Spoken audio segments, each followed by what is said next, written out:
come into the exhibition with us. We can show you around. And I'm very sorry that the gallery has been closed and you won't be able to see it if you haven't been, but this is our efforts to try and make it possible for people who didn't come to the exhibition to see it. And here we are. I just thought the day would never come when I'd be allowed to paint the walls of the town art gallery in Eastbourne. And it's always, I've had a long connection, we both have, with this gallery, going back to our childhood when it was in the old manor house in Gildridge Park. When we decided on the three themes of the downs, the body and the woods, I decided that I would paint each section of the exhibition with a sort of very loose image that was appropriate to the works. To start with, I was thinking it'd be quite nice to have some kind of instructions or a way of walking around it, so it made it a bit like a kind of ritual. So you're kind of inside this room that might even be like being inside a little cauldron or a pot, and you're kind of contained in it, and something might happen and you might come out a little bit different when you come out the door. These are ones I made especially for the exhibition. And they're big pottery postcards, and the images on them are photographs taken of me in the 70s. Sort of in those days, postcards were a bit like texts. You just sent a little postcard with a little message on it to your friends and it got there. This one is right in the distance and it says places of interest in Eastbourne, and that one I get a bit bigger saying place, and then it gets bigger and bigger, and we were sort of messing around with the idea of the photographer's wife, who in old postcards you sometimes see a woman sitting in the front to add a splash of colour to the landscape, like in a yellow suit or something. So it's a lovely little shelter in here that's the shepherd's shelter,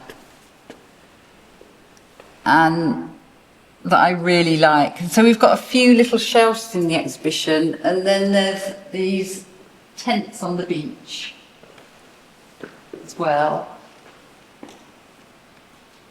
And we've got little caravan flying carpets on the walls, and that is connected up with the experimental archaeology that I did in building shelters. It'd be good to have two life-size portraits that represented each of us. Christine on the left and me on the right. There is a man that goes with Jen, isn't there? Yes, there's self-portraits of me and Grayson when we were a couple. But when Karen came to look at the work, she said there'd only be room for one. And it had to be me. Well, That's what you said. I think I quite said it. You did, you were very clear. You're such a pair of countercultural artists. I do feel I'm a bit countercultural, but I'm not always breaking the rules. Well, the thing is, we don't really do it on purpose. We're just trying to be true to ourselves.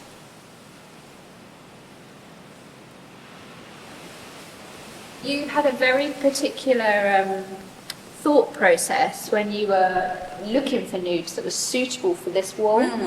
After having been a life model for many years, and Jen was too, life modelling is a very sort of isolating and lonely and peculiar experience because you're on your own. And a lot of life drawings are of people, not mainly women actually, men and women on their own. And we, started this performance group that's been going for years called the Neo-Naturists. And that is the groups of people getting painted together and performing together in the nude. And there's something so different about being in the nude in a group than there is being in the nude on your own. It's almost the opposite experience. It just changes it. And so I would say when there's more of you naked than clothed in a room, it's very empowering. And then so I just thought it would be nice to get all the lonely nudes out of the collection that have been there all those years, all on their own, you know, leading back to these women that stood around on their own, and get them, put them all together so they had company and sort of empower them somehow. And so we ended up with some of them. And then we found these ones where there were actually groups of women together already. And this one, the Failing Gib Yeah. painting, was another one like the first painting that Christine talks about, that we both absolutely loved it. Well, I still love it. Yeah, I still love it. I think one thing about it is the fact that it's a group of women, and some are clothed and some are naked, and children. It made us both think of the Neo-Naturists.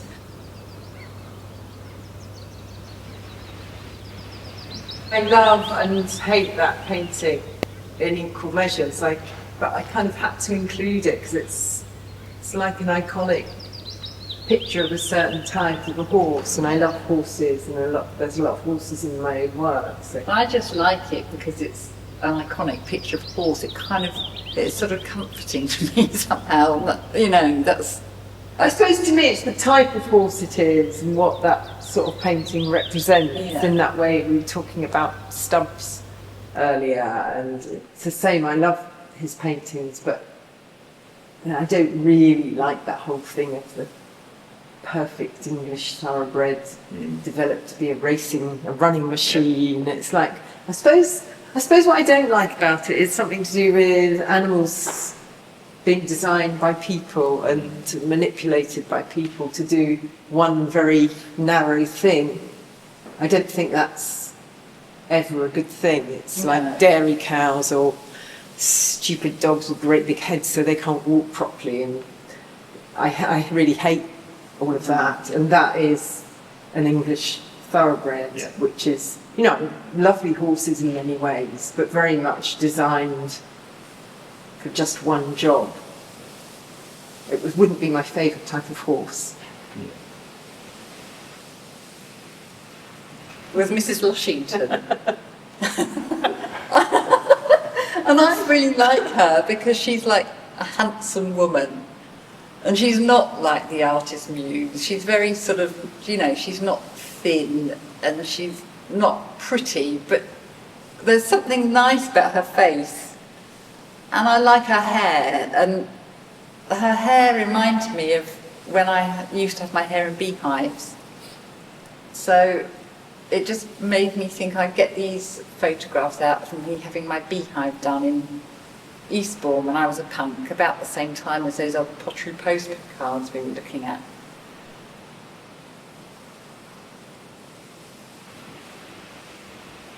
The Woods Corner. I just thought, oh, it'd be so nice if it was just like a wood and there was some kind of shelter in the wood. I have various ideas for shelters, and then in the end, the idea of combining wanting to have some kind of shelter with needing somewhere to show the films came together in Ether Tent. That's something I helped build as part of the experimental archaeology, and it's my favourite house that we built, and I've just got really fond memories of. It's probably the best thing I've done in my whole life was building those houses. I've just got to have the most pleasure because it's like going to the woods and getting the things and building the thing all out of the woods and just being with a group of people and nothing ever being sort of impossible, but just somehow making things work.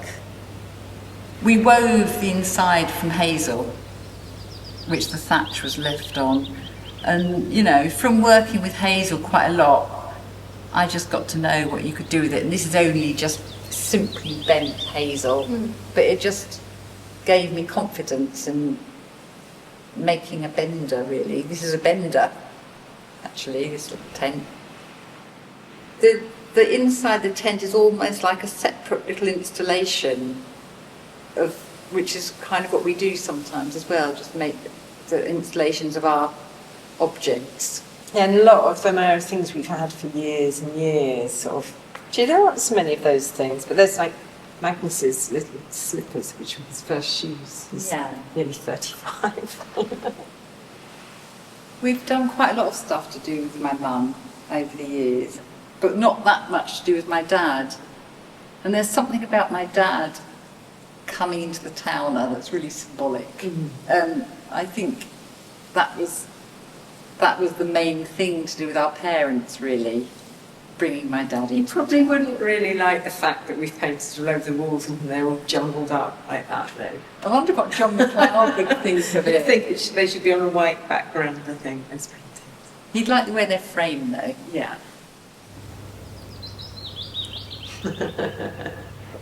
The two paintings that are just near the end of this section here, which are done by your father, and I wanted to ask both of you what it meant for you to include that in here, and how it sits really with your work in this and all this work from the Towner collection.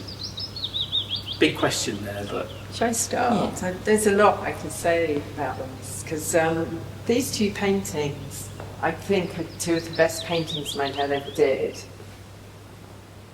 And we've put them in this corner because, well, this one's of the woods.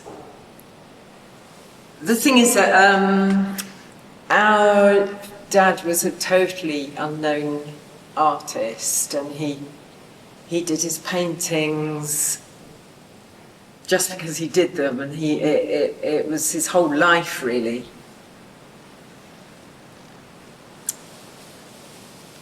Yeah, it's making me want to cry just seeing them there on the wall, because I have to say it'd been totally emotional for me to do something like that as well, even to actually include work like that in a show. So it's a really... It's an like amazing... he's here, it's like he's here. And he never had any recognition in his life for his work, and the fact that we can hang with the Towner is really important. To me, this is like the rebirth at the end. Yeah. It's like a circle round.